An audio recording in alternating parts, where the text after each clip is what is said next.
how I find Outlier YouTube thumbnails. Hey guys, welcome to a new video. In today's video, I'm going to be sharing with you guys my secret strategy on how I've been finding these thumbnail outliers. I like to test different thumbnails. I like to kind of craft my art to become a better thumbnail creator. I don't like to necessarily hire it out because I'm a big believer in doing things myself, learning how to do them, and becoming a pro. For thumbnails, to be honest, they don't take too much time, but they also don't take seconds. You know, there's this good amount of time in the middle where it really does take some skill and finesse. And like I said, I don't want to be at the mercy of thumbnail creators. So let me show you what I do. So there's this tool over here called the Thumbnail Outlier. And I'm going to give you a quick example as to how I find these thumbnails. So very easily, I'll just type in something. So let's use YouTube AI automation here, this search. And let's search for 50 videos, and it will find for us the thumbnails that are literally outliers in this niche. So the interesting thing about this tool is not only does it provide us outlier information, but it also provides us click-through rates, and it also provides us with watch times. Now, these are estimated, obviously, but it gives you a really, really good understanding from the top level. Let me kind of explain why. So, first thing we have to do is we kind of have to picture how YouTube thumbnails work. Somebody posts a search, right? Or somebody types in a search and they see all kinds of different YouTube videos in the search results. They see videos like coming down the list. And a lot of the times they'll see videos like this is a long form video. But ever since a few years ago when shorts got introduced, now videos also look like this. They don't look like this whole entire rectangle. They just look like this vertical shot right here, right? So just from this point to this point to this point to this point, or this point to this point to this point to this point. And so we can see, right, how videos are outliers and how the thumbnails kind of affect the views. So I can tell you from personal experience that really sometimes having the right thumbnail can really truly affect your views. And you can kind of see this more in a negative form. So there's a lot of times where I'll create a thumbnail that is just really not that good overall, I'll be honest. And the views will tank. The video is fine. The video is really interesting, but the views will tank. And it's not some sort of mystery or it's not some sort of coincidence. These are legitimate things that happen. So let's kind of look at these results here for the search that I performed, which is YouTube AI automation. Let me kind of scroll through right here, and this kind of catches my attention. I'll tell you why for a second. The outlier score is pretty high, 71. This is a 71, 71, 73, 72, 72. So in its own class of 71, all three videos here have a score of 71. But it's the only long form video, because you could see here this is a short, and this is a short, right? You know, obviously because of how it's orientated, right? It's orientation. So I look at this, and this video, which is long form, has a higher click-through rate than both of these two, which are shorts. Now, this video has 98,000 views. This video has 779,000 views. And this video has 14,000 views. Now, does everything revolve around views? The answer is no. And not all views are created equal. So a long form video is much, much more profitable than a short form video, obviously, right? Now, why does this all matter? Why does this, relate to thumbnails? Well, because if a thumbnail is an outlier, it's determined an outlier, it can only be an outlier based on the stats of that video. If the thumbnail was amazing but nobody saw the video, it really wouldn't matter, right? So remember that when a video is a thumbnail, or a thumbnail is an outlier, it is determined by the stats of that video, right? And people wouldn't be necessarily able to even click on the video had they not seen the SEO behind it, the watch time that exists, things like that, right? So, and that's kind of the benefit of having some subscribers, is because your subscribers are your first testing kit, effectively, from the algorithm standpoint. YouTube looks at your subscribers, how their reaction to your video is. If your watch time is higher, they'll bring you more subscribers by showing that video to new people. Those new people see the new content. they become interested, they subscribe. Of course, not everyone, but the higher the better, right? So you look at videos like this, and this video has 299 minutes watched. Now, you might scratch your head and be like, how is that possible? Well, that must mean this video is like multiple hours long. Let's actually click on this, right? So let's take a look here.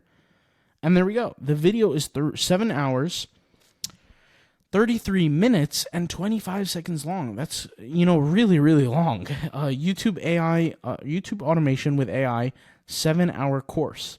This video was uploaded 2 days ago. So these 14,800 views, is that really that bad for 2 days? The answer is no, it's not that bad. If we look at a video like this video was published in 2023 and has 98,000 views. I'm willing to bet that if we gave this thing 2 years, the same way this thing had 2 years, it's going to have more views. Number one, because it offers more value. But number two, think about what YouTube wants. YouTube wants to make as much money as possible. It only puts videos out there into the ether if the videos are retaining people, because what retention does is it allows more ad placements, and YouTube gets paid through ads, and then they pay you through the ads, right? That just makes sense. So a video like this versus a video like this is much more profitable in the long term for YouTube, but it's also more profitable for you personally. Let's talk about why. Well, if you have a long-form video, what can you do from a theoretical standpoint that you necessarily can't do as much on a short form? Well, it's convert people from viewers to customers. Why is that? Well, in a long-form video, you're kind of explaining to customers more of what the product is, what it's about. You're giving them a better sales pitch, if you will. The short videos are purely designed to catch people's attention for a short period of time, and if they want to proceed by watching your other videos, your long form ones, then they get to watch. If you notice in a short form video, they have the long form video linked to it, right?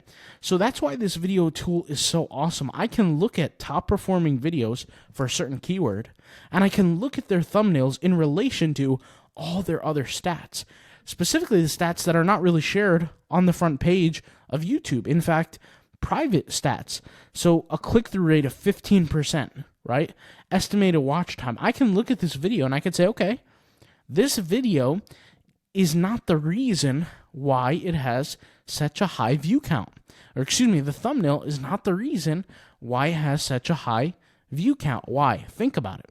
It only has a 15% click-through rate. Now, when I say only 15 is pretty good for like average people. It's really, really good. It's probably like double what people normally get. But 15% compared to some of the competitors, I mean, you look at this video here. This video has 21% click-through rate, and this one has 26% click-through rate. So click-through rate, remember, is when people have the video as an impression on their site, it pops up, and they decide to click. That's the amount of people that clicked, right? The watch time is the average amount of minutes watched. Now, you look at a video like this, this has an average watch time of 18 minutes and 5 seconds watched. Now, let's go ahead and look at the video, right? This video is a 26-minute video. You look at this one has 299 minutes, right, with a 26% click-through rate. That means this one's going to shoot to the moon, but this one didn't blow up necessarily because of the thumbnail. It blew up because of the watch time. The watch time is a significant percentage of the actual video, right? 18 minutes out of 26 is quite significant, right? We look at a video like this. This video did not blow up because of the thumbnail. It blew up because of the watch time. That's the difference. So we look at the stats and we determine how something blows up based on the stats, and we figure out truly if the thumbnail is the reason why they blew up. Let's look at a video like this, right? This video has a 22% click-through rate. Its watch time is estimated to be 3 minutes and 44 seconds and has 1.4 million views. In this case, it is the thumbnail, not the watch time. This watch time is relatively low. Unless this video is like 5 minutes long, which I doubt it. Let's go ahead and click on it. Oh, okay, so I was wrong. All right, I definitely was wrong. This video is 4 minutes and 51 seconds, so less than 5 minutes. So you have a mixture of both. There you go. I mean, that's an explanation why. But the only way you actually figure out for a long form video if the thumbnail is a winner is you compare the watch time to the total amount of minutes of that video. And then you kind of compare it to the click-through rate. Imagine this video had like a 7% click-through rate, but it had like 1.6 million views. Well, then it's clear. That means the watch time is the kind of resonating factor. In this case, the thumbnail is the resonating factor. With a 21% click-through rate, guys, that's a high click-through rate. If you can get anything pretty much over 20% click-through rate, your video is going to go pretty much viral. So you look at a video like this, 33,000 views. Well, 33,000 views is really, really good. It's not that bad, especially for a niche like this, like AI automation. But then you look at, for example, like the watch time. The watch time is really good, over 11 minutes. That means this video is going to continue to get attention over time. Now, if you notice here, the click-through rate is 14%. 14% is not as high as some of the other ones, like 20, 21%. So it's going to get views, but just not as much as the other ones. So like, for example, if I compare this video to, where was it here? This video is going to get more attention with time. Now, me personally, I'll just be 100% honest with you. I look at this like pizza pie, and I don't know how that relates to YouTube automation. So I'll be honest. In my head, I wouldn't have necessarily used this as the thumbnail. I'm not even sure who created this idea of the thumbnail because it's not that good. But what happens is remember, people are not just seeing your thumbnail. They're seeing your title.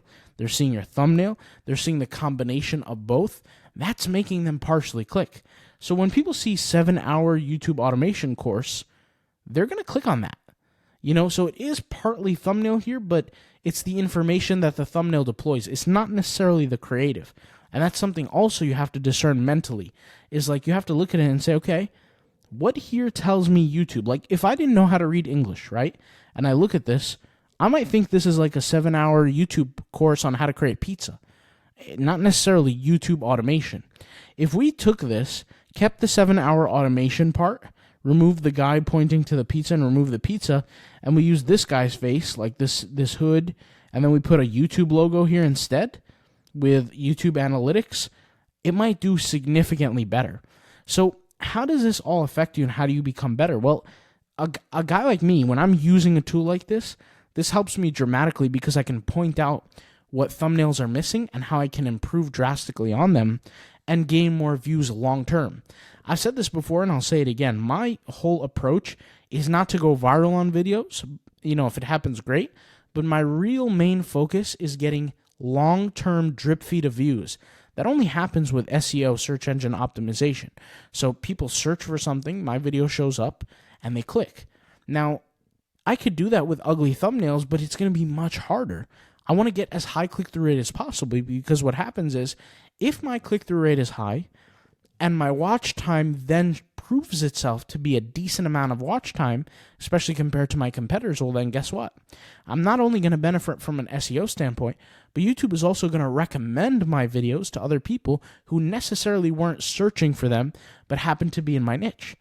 And that's going to help me even greater over the long term, get more and more attention for any video. So let's go ahead and try this now for a whole different niche. Let's go ahead and do this. So let's do, for example, let's title this a video. Let's search for a video, building a house.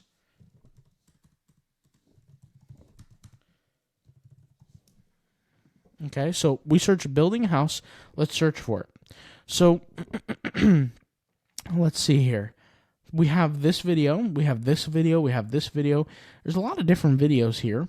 Okay, affordable tiny house ADU with free plans, easy to build. 30% click-through rate. Okay, 55-second watch time. I don't know how long the video is. Let's go ahead and take a look. The video is 54 seconds, so 54, 55, that means people are watching it fully, so effectively 100% watch time, which is pretty insane, right? It's probably like a 54.4 or 54.6 second long video, and therefore people are watching it fully. And you look at a video like this video blows this guy's account out of the water, right? He has 548,000 views with just 42,000 subscribers. In fact, the guy probably gained a lot of these subscribers because of that short video. Because you look at this, his long form content, which is a lot of where the value is given, is like 2K views, 5K views, 7K views, and his last video was a month ago. And the video that last passed over 5K views was over 4 months ago.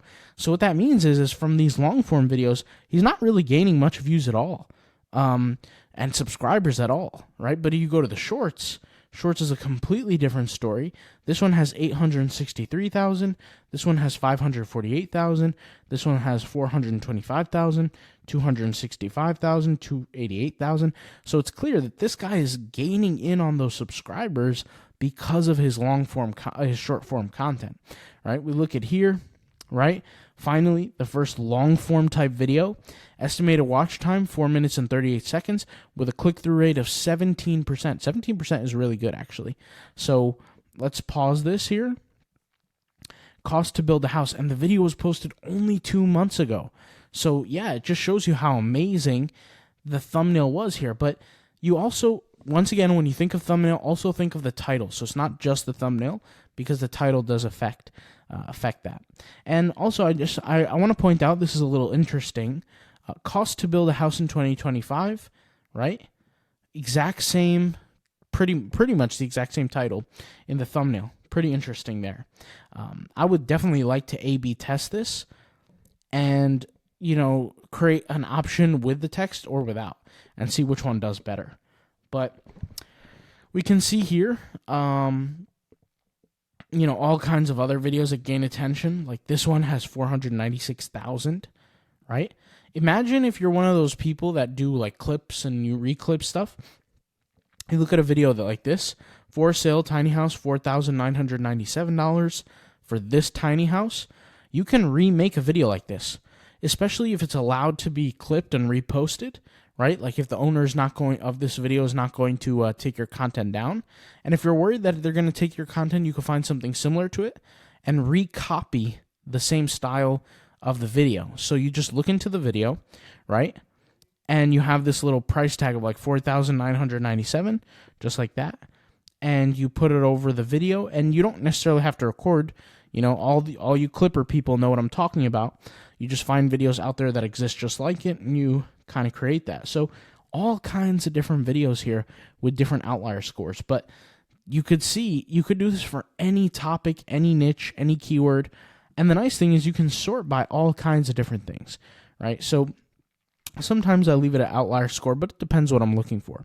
And if you want, you could take a look at different charts, right, and compare each video, right? You could see why some videos are outliers. So this video called Turning Buildings into Food had a 93 outlier score. That's the best one here, right? Now we can study a video like this and understand, why is it so effective? It has 318 million views, right? Like this, honestly, if you just sat down for like just an hour studying it, that's like some Mr. Beast level studying. Like, I know Mr. Beast used to talk about and tell stories about how he would sit down with a group of his friends and just like study why YouTube videos do well. And this is a video to study. Let's take a look at it.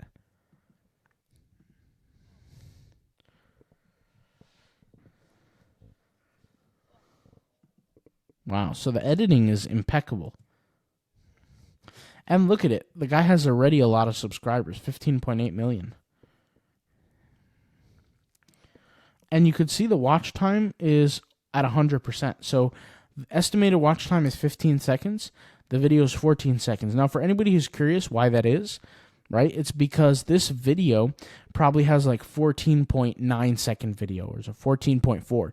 YouTube doesn't, break down the decimal points to that level, but it just means that people are watching pretty much the entire video.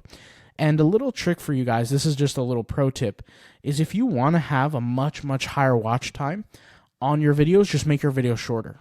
That's a good example of how to easily do that. Now, if you create longer videos, then make sure the videos aren't like fluffed up. Make sure they have a lot more detail in them. That maybe like it's like a step-by-step tutorial or something like that. That'll definitely increase your watch time. So hopefully this video helps you guys out. If you have questions, leave them in the comments down below. I'll talk to you soon. Thanks for watching. Peace out. Bye.